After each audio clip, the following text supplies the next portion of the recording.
Are you an entrepreneur or ready to become a boss? Welcome to Hawaii Boss, the business podcast made in Hawaii, where you will hear from island movers and shakers on who they are and their impact on our state. And now, step into the office of your host for Hawaii Boss, David Pettijohn. Aloha, Hawaii Boss podcast crew listening in out there. This is your host, David Pettijohn, back for another special edition podcast today with me, David Pettijohn, but also my special friend and guest, Miguel Gonzalez, who's also the founder of Catalyst Marketing Firm. And so we're excited that he's back. We come back, and it feels like we come back and we want to talk every time. We want to say, okay, we're just about out of this COVID. What's going to happen going forward? And now we're back and we're dealing with something else, Miguel. This is, we thought we were going to just ride this out into the sunset here into 2021 and say goodbye to 2021, and 22 is going to be our best year ever. But first, welcome, and hopefully you're safe and healthy. How's things going for you? I am, David. Thank you so much for having me on the show. I love coming on the show and speaking about different topics that are happening. Obviously, not the best topic we could be discussing right now. I wish we were discussing economic success from different companies and locals going back to work, but this is the situation that we were rolling with, and it's been a difficult situation, as you know.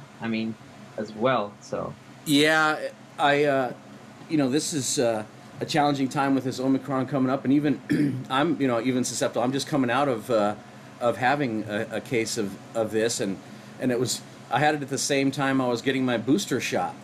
I thought it was just a lingering. A couple weeks ago, I thought I got my booster. I thought, okay, maybe I felt like I was bulletproof because I got my booster shot. Because that's what you think. You get 2 shots and then you get a booster shot. Okay, you can. I don't even know where I got it from, but none of my family is sick, and so I was just really surprised. I thought, okay, this is just a really bad reaction to the booster, but then it just kept lingering on, and I'm like, oh, okay, I'll just go to the doctor and rule it out. It's probably a bad cold or something like that, because I was just kind of immune compromised or something like that. And man, the doc came in and said, oh, you're positive. And I'm like, what?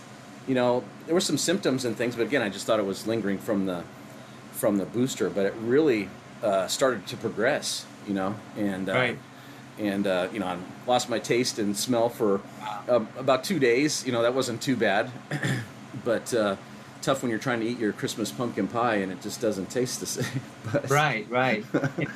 But how did it go with? I'm a little curious because I never had the virus, knock on wood. But tell me, how did you feel physically?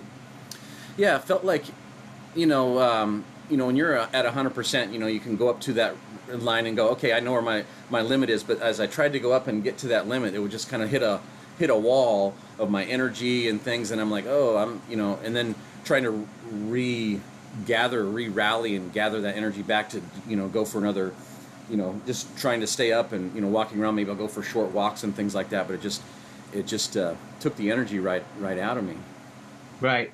Yeah, and I've been hearing that as well from a lot of people who had COVID. Mm-hmm. Just feel just very lackadaisical, and they just feel, there's just, like you said, no energy for them to do things, exhausted, right?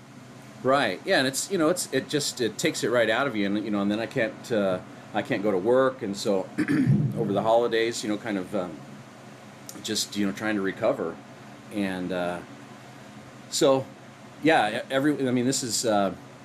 this is more than likely going to hit most of us.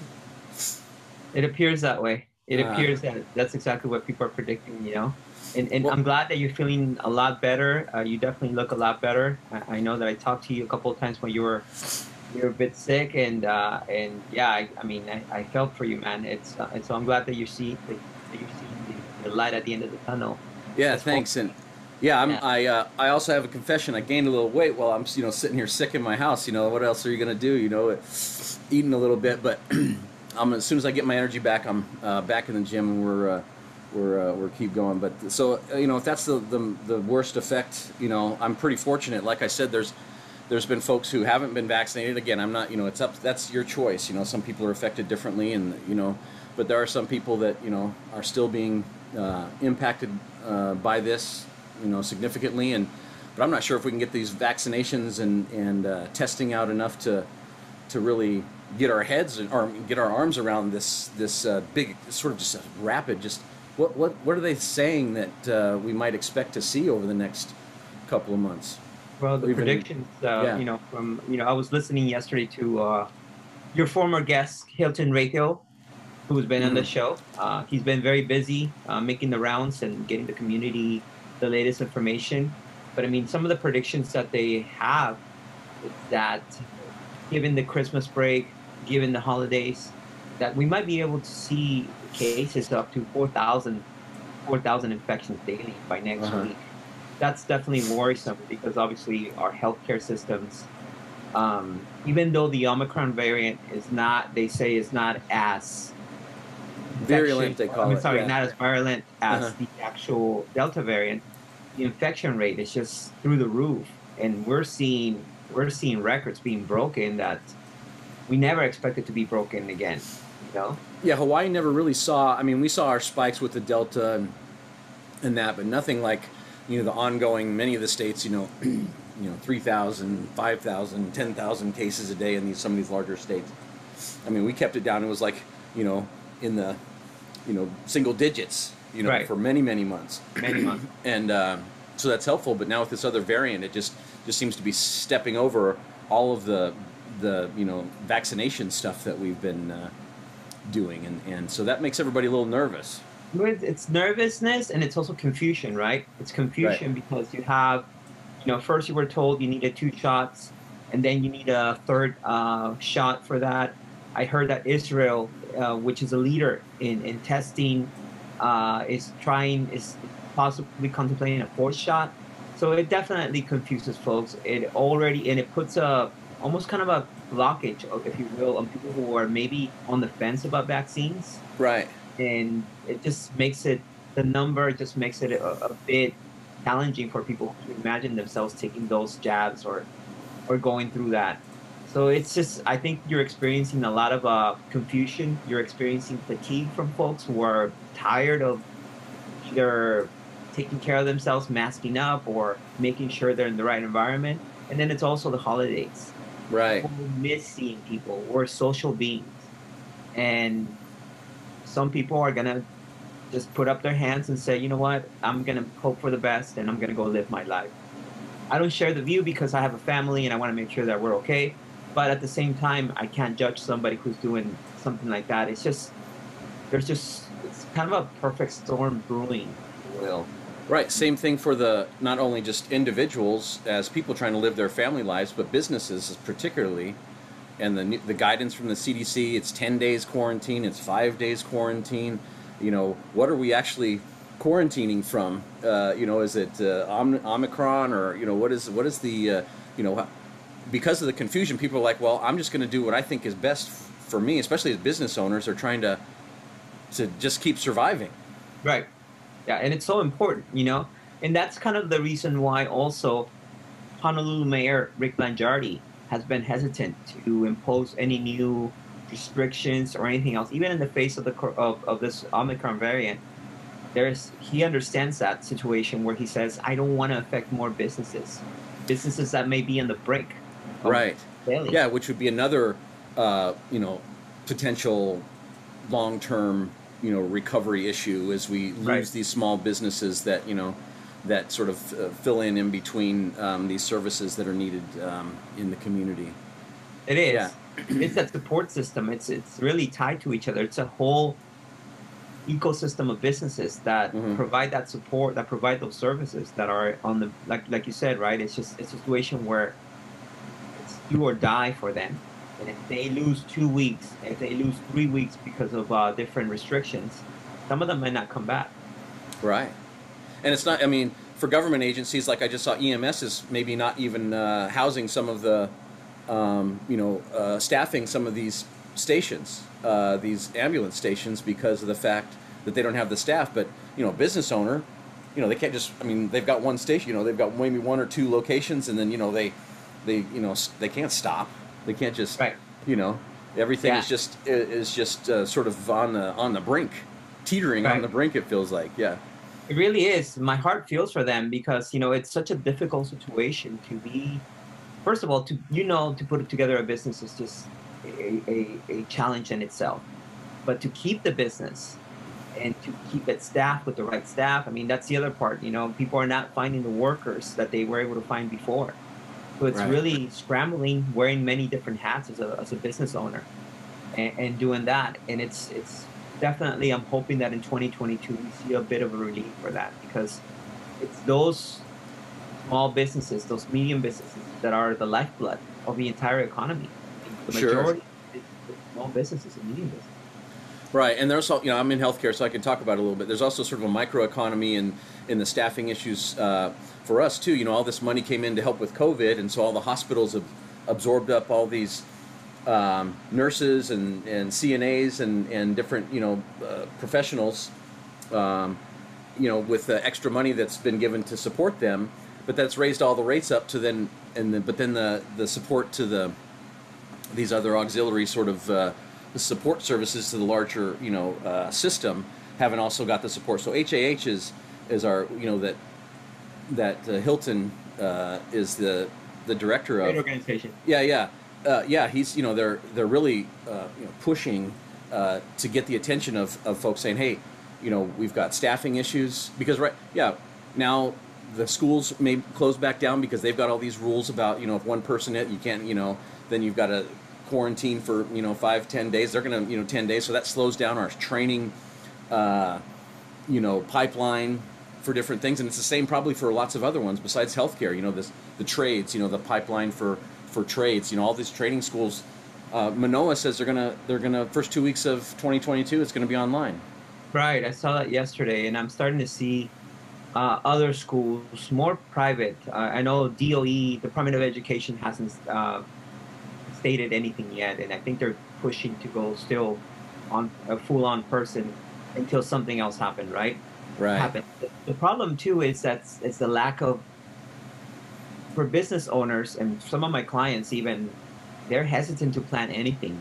Some of them had launches, new product introductions, but all of them are hesitant to do anything like that because nobody knows what's going to happen in a month, 2 months. It's hard to paint the picture. Well, yeah, especially Hawaii too, so dependent upon the airline travel, and they're having all these labor shortages and canceling flights. And it sounds like we didn't fare as bad as some others because flights to Hawaii, people want to go there, even the crew. So, that begins also putting another crimp on the flow of dollars to Hawaii. It's that, and I mean, Hawaiian Airlines themselves, they're experiencing, besides the shortage, the employees that they do have on, working, they're getting sick. They're contracting the virus. They have to call out, and that obviously just reduces the staffing there because of the mandatory 5 days that they have to be out.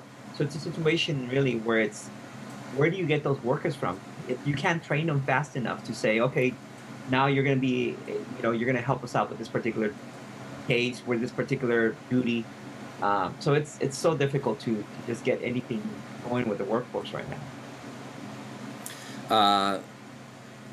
That becomes a real challenge as you're trying, like you say, moving into 2022, making a strategic plan, even a tactical plan. It's like, I don't even know this whole apparatus that they have, that these organizations were trying to set up with the Delta variant related to infection control and the testing and all of that kind of stuff. Now all these, that's still kind of up in the air. We don't know that this January, whatever 4th it was, deadline for a lot of these businesses to get tested and things like that, and not tested, but vaccinated, and then the testing, and it's a requirement for us too. If you're not vaccinated, that every twice a week because of the volume. So then we're doubling up on our testing and all that. So if that apparatus, has so much energy going into it, it sort of drains a lot of our resources. So the question is, if we it becomes a matter of, is that all of that energy into that resource creating any value so that we can move forward better, or is it just we're just doing this in order to show how many cases we have? I don't know. I'm not trying to get redirect how it should work. But it feels like if all that energy wasn't into that it might be, they could use those resources other places. But and you mentioned something that is very important right now, David, and that it's lacking. It's the lack of tests. Mm-hmm.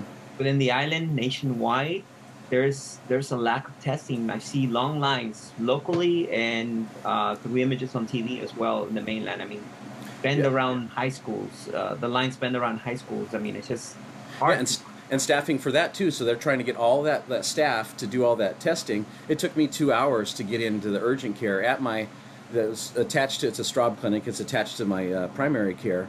But they have 2 different offices right there. But it took me 2 hours just to get in and get tested as I was, wheezing and coughing outside the building. But yeah, and I can't imagine. I mean, you're already in a situation where a situation of confusion.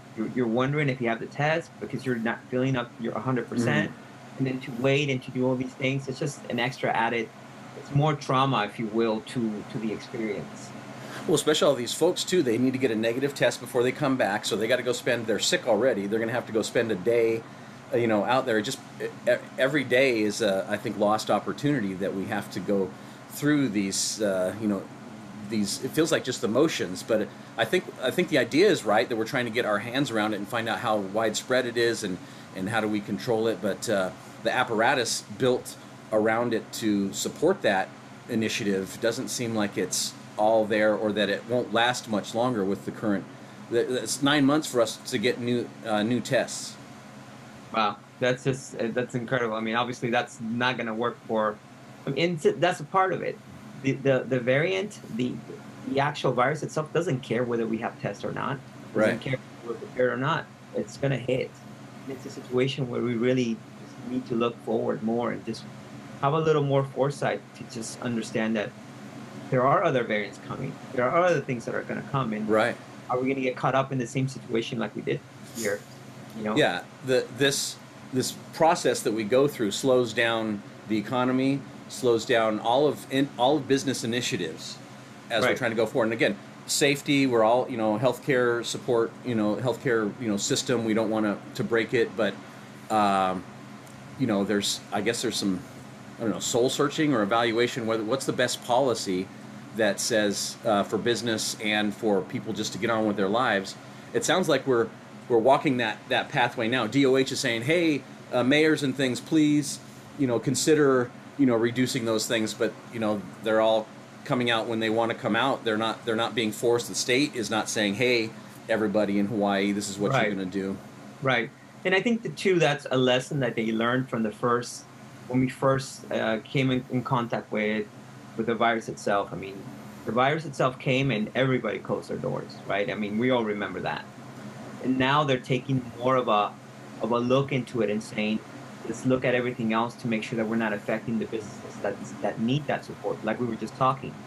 I think the fact that each mayor has their own decision, and you saw just yesterday that Mayor Roth from the Big Island announced that there's for indoors, he's putting a restriction of 10 people on that. So it's, each mayor is going to make a decision that makes sense to their island. Right. In our case, in Oahu, Rick Blangiardi, who's very business-centric, who understands that, and who's been out there every day working to combat this virus, I think is taking a wait-and-see approach.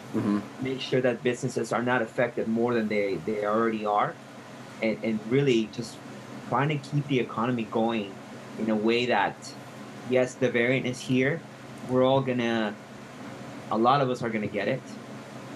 But does that mean that we need to make sure that we need to close these mom and pop stores? Does that mean that we need to put all these restrictions that in the end may or may not be effective?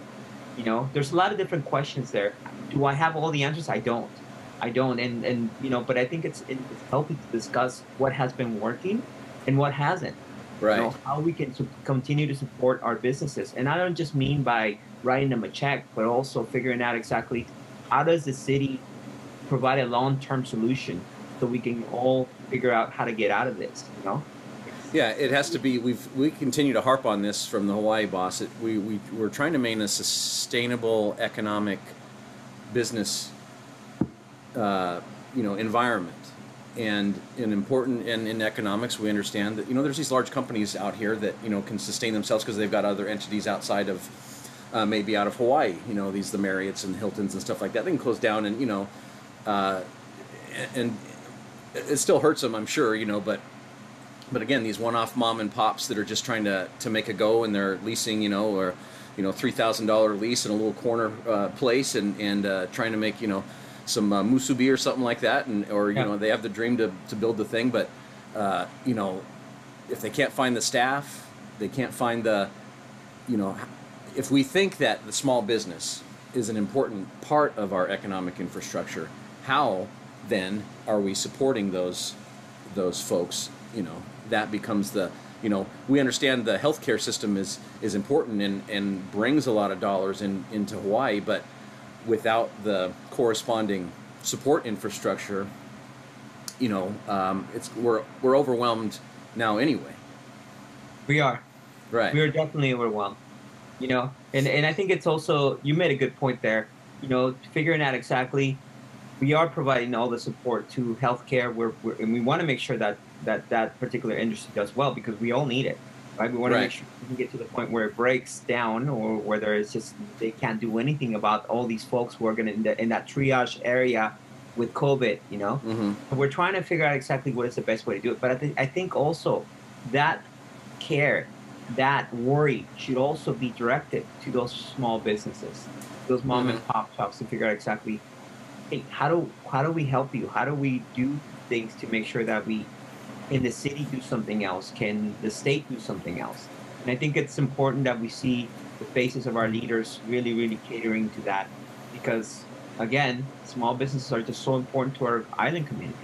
Yeah, really, who's the voice for that? That becomes, HAH as part of the healthcare, is very, very well, how do you say, supported by, we receive all these federal dollars and things like that. So there's resources, and they have a voice at the table in most places of this. And so that's why, again, not bad, because they're healthcare providers and they got to do that. But again, that can't be the only consideration if you're looking for long-term sustainability. What are the other, pieces here that we need to invest into? I mean, it was already a challenge trying to get these other small businesses going in Hawaii, and because of the cost and startup and the cost of goods and labor was tight already. So makes you wonder what coming over here to Hawaii to start a business, you got to something. It's really, people are taking a second look. Right, and that's something that's going to continue to happen in 2022. I think we're going to continue to ride some of this. This Omicron variant, and after that variant is gone, perhaps we'll have that quiet time when we go back to single minus less than 100 cases per day, as we were I was getting used to that, 49, 60 cases. Okay, that's great. That's fine. And it was always an afterthought. But then just Omicron came, and it started those numbers just started inching, and it went from, I remember, 100 to all of a sudden being 300, and just being consistently moving until we got over 2,200 recently. Yeah, that's significant. Right.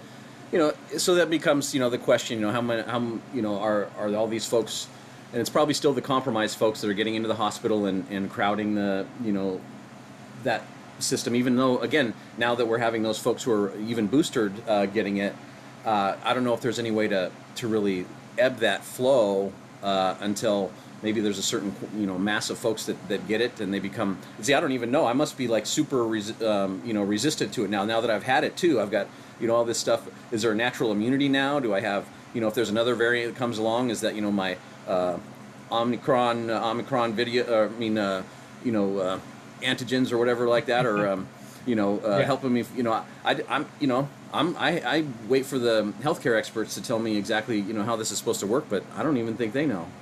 Exactly. I was gonna say, yeah, right. And then that's the thing, right? It's not being a doctor. It's something that it's just, yeah, I have those questions too. I mean, how long am I good with I just received my booster about a week and a half ago. And, that was the question that was popping into my mind, especially after I heard about your case. Is it, how long am I okay? How long I think there definitely needs to be a little more information on that, because we all need to figure out that. I think that information will make me act, like you said. I would be more careful about things if I knew that my booster was waning down, or just kind of the effectiveness of it was not going to be diluting throughout, as time passes by. I would want to know something like that to just keep myself safe and keep others safe, right? Because the part of it too that is important to know is that you become most infectious when in the first 2 days, on the 2 days prior to showing symptoms, and the 2 days after that. That's when you're most infectious with the virus. But I mean, I just learned that just this week. But then you don't even know if you've got it or not. Right. You don't even know. And I mean, that was the thing before. And before they had tests, it was like that. But now they don't have the tests enough, and it's so many. It's so yeah. It's just swamped the thing.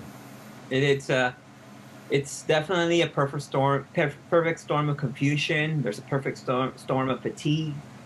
People are angry.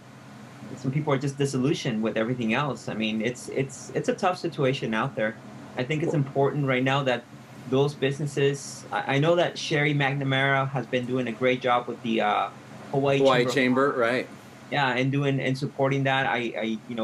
She definitely has to be applauded for the tireless work her and her staff have been doing throughout this year and beyond that, to just provide solutions for small businesses to bring their cases up to the light, to the governor's office, to the lieutenant governor's office, to the mayor. All these stories that just transcend, and so people can relate to them, because ultimately we're talking about human beings trying to make a living. That's really all. Yeah, it can't be, we can't make the Oahu a tidy little hospital, you know what I mean? There's, it's just, people don't live that way. It's not human nature to live in that way, right? It's just people want to enjoy the company of others. They look for that. I mean, especially in the holidays. And, Hawaii itself is such a great place because the culture that we have here is a warm culture. You know that you can walk into any party, this is pre-COVID, you can walk into any party and they will offer you a plate lunch. They will offer you, even if they don't know you. It's that that warm culture that it's just that I fell in love with, and the part of the reason why I moved here. And it's sad to not experience that, because this is Hawaii, right? It's what it is. I understand it, and I will abide by it. It's just it's tough from all standpoints. Yeah, I think. I think you nailed it on the head. Everyone's tired, just beat up from this thing, and they say, I can't continue to express my life this way, and certainly my business can't survive if I continue to live and do things this way. So yeah, people are just, I think, ready to just move on and damn the whatever the repercussions, because I got to live. There's just that's the immutable sort of characteristic of a human being, is like, I need to. We can power through this, but there's risks. There's costs associated with that. Right. That's where I think we all have to evaluate is. One death is we can't. Economists all or these arguments have come out. Well, how many people die car accidents every year? How many people die of this every year, and so we have to evaluate what is the most important health concern out there, and but really I mean, this has spiked a lot, but I don't think it's as much as some of the other heart disease and obesity and all these different things that also cause an impact on our healthcare system, which there's and stroke and different but there's just so many factors that are going on here, and we can't control all of this just with this COVID piece, I think. There is, and the questions come. I hear those questions all the time with folks saying, asking the same thing. People will die. People die every day. But it's that situation where I've also heard the other argument which is, yes, but people can't all of a sudden go out there and just they have a choice if they have if they are trying to prevent themselves from getting COVID, they're trying to do that. If you have heart disease, if you have something, if you have cancer, there's not much you can do about that, to prevent that. But it's more of a situation here where it's kind of a choice, right? And it's a choice on both sides. It's a choice for you to get vaccinated, or it's a choice for you to not get vaccinated. Whatever your view is on that, that's what you're going to do. I chose to get vaccinated just because I have a family and because, I felt I would be better protected for it. I don't regret the decision. But at the same time, I don't want to judge anybody who feels that all of a sudden they don't want to put something in their body that they feel that it's not the right thing to put on, or that may in the long run affect them in some way for whatever belief they might have. I go back to the science. I trust the science. I feel completely comfortable with it. My family feels the same way, and that being said, I do want to see this island go back to those levels in 2019, 2018, where the island itself was just thriving. Right. Economically, it was doing very well, and gosh, it was just happy times. I remember happy times going to birthday parties, doing different things like that, going to Chuck E. Cheese because I have an 8-year-old. Right. So it's different things like that it's like way in the past now, and it's a situation where honestly I think we should expect some more of that in 2022, and ultimately we will be dealing with the end of the pandemic. When? That's the $1 million question. Yeah, we're all hopeful. We've been hopeful since March of 2020 that it was just right around the corner. I think that's why everyone took it so seriously at the beginning, and everyone just hunkered down. They said, okay, we can get right past this, but then it just kept on and on and on. And so now, with this on nearly 2 years in hindsight, we're going to have to start making some decisions about how this impacts us as economically, because again, there's another risk of poverty that comes along, and homelessness, and all these different other challenges that come when there's not a full thriving economy. And there is just so many different things that you're seeing it. There's numbers from the state that are seeing that homelessness increase dramatically. Not only that, but you're also seeing people who are maybe at the brink of losing their home or losing their business, and they're rolling up their sleeves and they're saying, you know what, that's it. I'm done with the state. I'm moving to another state. I had countless friends move from Hawaii to California to Nevada. Right. Nevada's a popular one for sure, where people are just moving and they're saying, I can, for over $300,000, I can get a house over there. I can't get anything like that per year.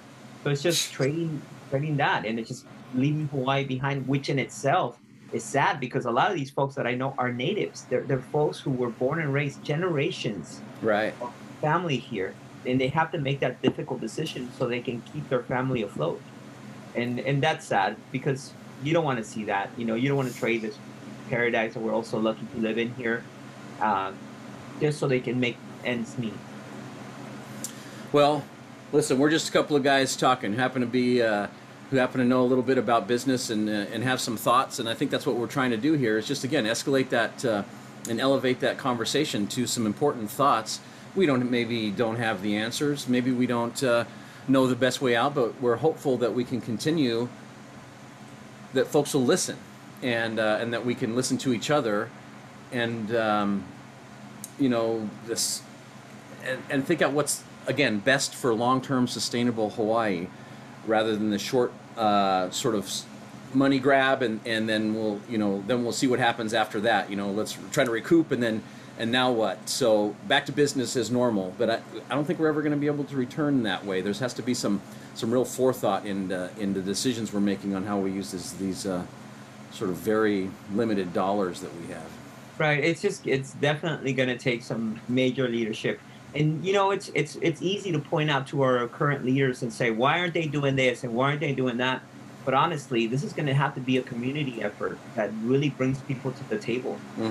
I think it's unfair to just all of a sudden point out your finger at Ige or Governor Ige, or point out your finger at Mayor Blangiardi.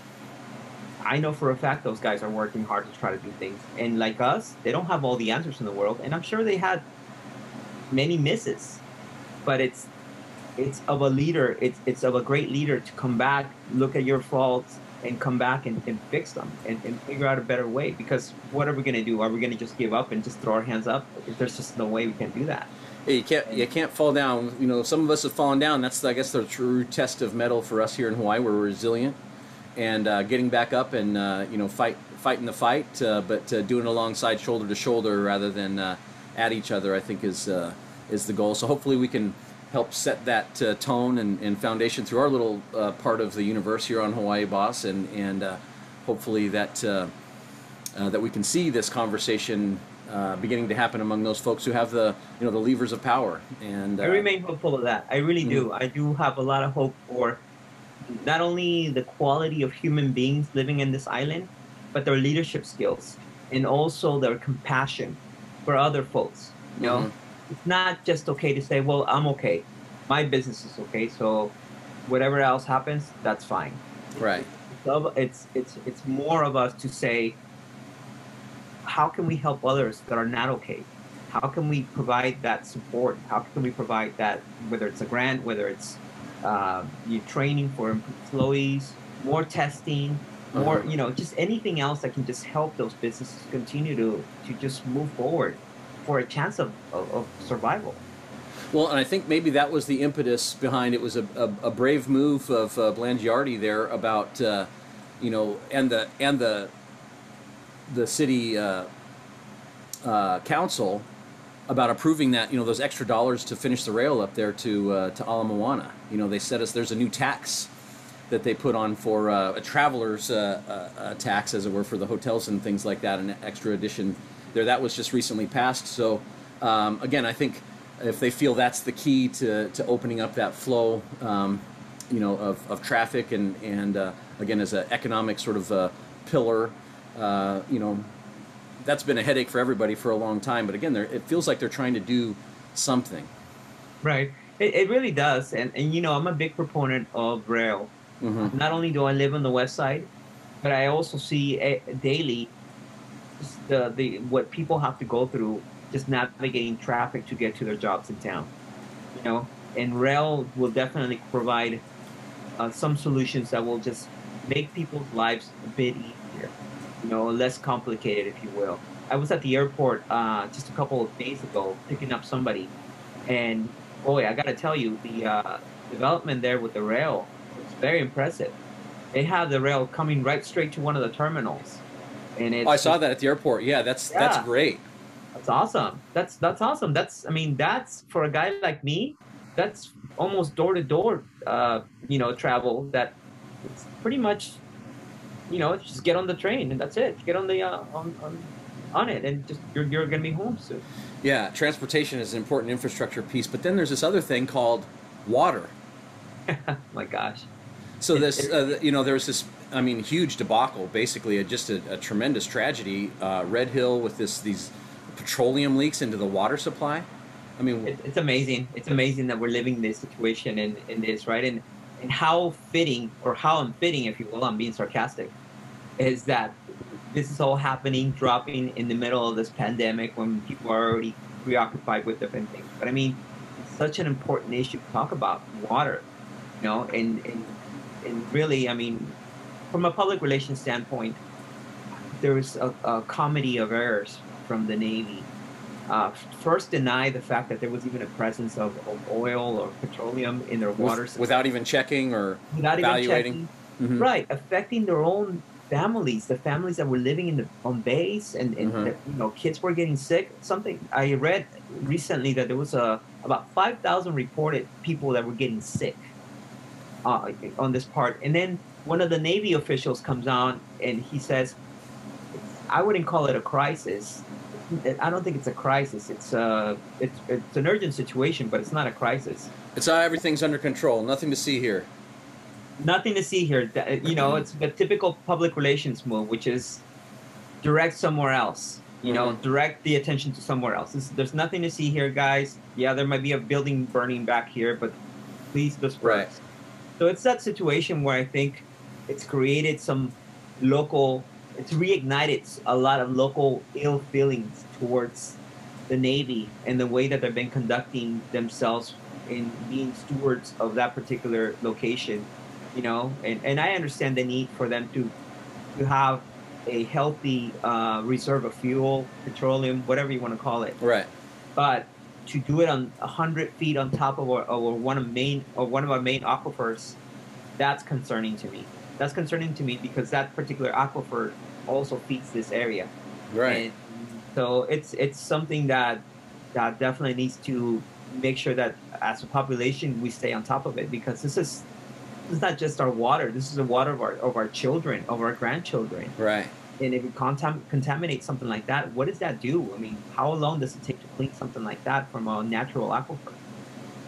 Yeah, if it's even possible. First, they have to remove this all the fuel, and I mean, it's certainly an ongoing issue, and sort of telltale, and maybe a warning for those folks who want to do business. And there is a responsibility for stewardship, and maybe because it's a federal entity, and they again, I don't know all of the how things work. It's a government bureaucratic entity. Sometimes it takes a lot of time to get upgrades and different things like that. But in Hawaii, there's a special need to, particularly related to the land and the water resources we have here. We don't have somewhere else we can go to get this stuff, Right, exactly.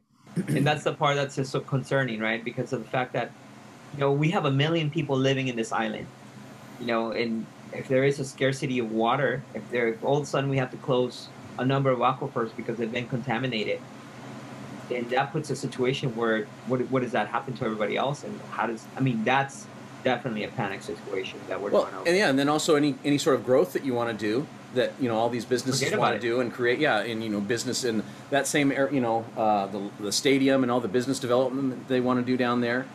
Right. And they don't have a water supply. This is major, and I'm surprised there's not as much attention to this as there should be. It feels like I know this isn't over, and I'm sure there'll be lawsuits by the end of it. significant because of the federal government's got big deep pockets, or a big credit card. Right. But it's something that could have been avoided, and if there's been. I know Civil Beat, the local newspaper, has been covering this issue for a long time. Mm-hmm. It almost, they were right about a lot of different things. They put out a series of stories of people predicting these particular wells are not well protected. A lot of them are in decay. A lot of them are, they've been notorious for leaking fuel in the past. So why not take a proactive approach and just look at another plan that can just help you keep that supply elsewhere in a better, more contained situation, and just hope for the best and just continue to deflect anytime there is an accusation. And that's the part that I think did not sit well with locals here, especially locals who have this whole malama aina, way of life, always taking care of the land, making sure that you give the land what you need, and then the land will take care of you as well. So it's just really goes. I really think that this has created such a break, such a situation where right now people of Hawaii are just plain distrustful of Navy, and by extent of military, just because of the fact that they're part of the military. So it's going to take a long time to repair those particular relationships. I think right now people are just in panic mode and just trying to make sure that nothing else is going to come out of this. But I think ultimately those ill feelings, and this is something that, like we said before, this is the same feeling that you have at Mauna Kea. It's the same feeling when you have when people, step into sacred sites, considered by like Facebook, Zuckerberg and Kauai, and just coming in and saying, but there has to be some sort of responsibility of stewardship, and I think Navy, has lost that in some way, and like you said, by extension, any other of these large government agencies, or any large, do you really care? Do you really, what's your long-term interest in Hawaii? Right, exactly. To not just be used, right? Not just be used because it's a great strategic location for the military, but you understand that this is a resource that may not be able to be renewed if you don't treat it the right way. Right. So and won't be able to sustain the force that they're looking to keep here, and creating some challenges. Stay tuned to that. I mean, this is definitely an ongoing situation. I mean, the latest of it is that yesterday a mediator stood by the Board of Water Supply's decision to ask the Navy to empty those tanks and to move them elsewhere. And the Navy is making a decision, or they're trying to figure out exactly if they're going to contest that decision or if they're going to abide by it. My hope is that they just they work with the city and say, where else can we look to move these tanks? Obviously, it's easier said than done because it's a massive undertaking.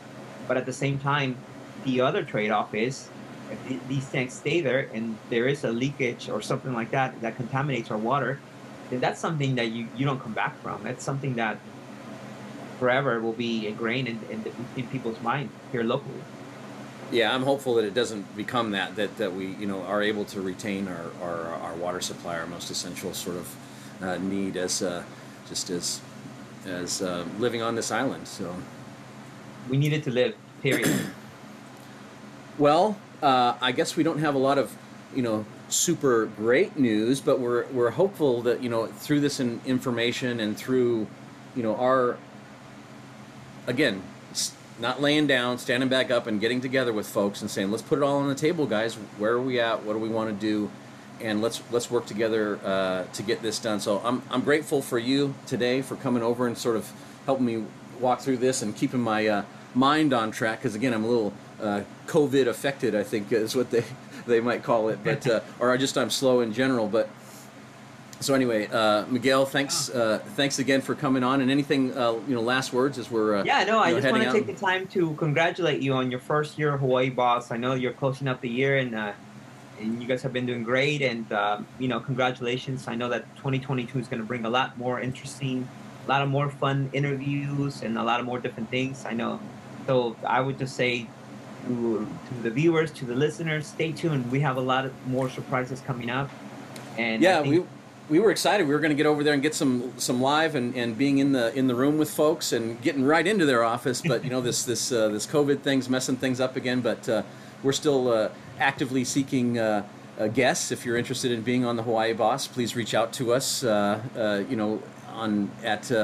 any of our on Twitter and LinkedIn and Facebook. You can and YouTube certainly. You can like if you're watching it now, you can click subscribe and like it, and how they say, smash that like button or whatever like that. But just help us out a little bit. We're trying to again escalate and elevate this conversation to those I think that matter, which is the business affairs of Hawaii, and I'm hopeful that we can make an impact there. And certainly your help today, sir, has been a treasure.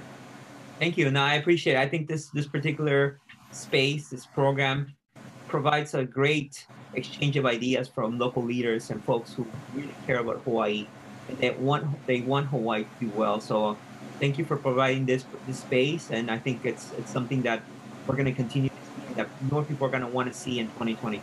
Thank you. Absolutely. Okay, well, hey, until next time, till variant Sigma Beta Alpha comes out, Miguel will aloha and take care of yourself, brother. Aloha, brother. Thank you so much. All right. Happy 2022. Yes. Happy New Year. Make sure to subscribe to Hawaii Boss and follow us on social media at Hawaii Boss Podcast at the links in the description. We'll see you soon in the boss's office.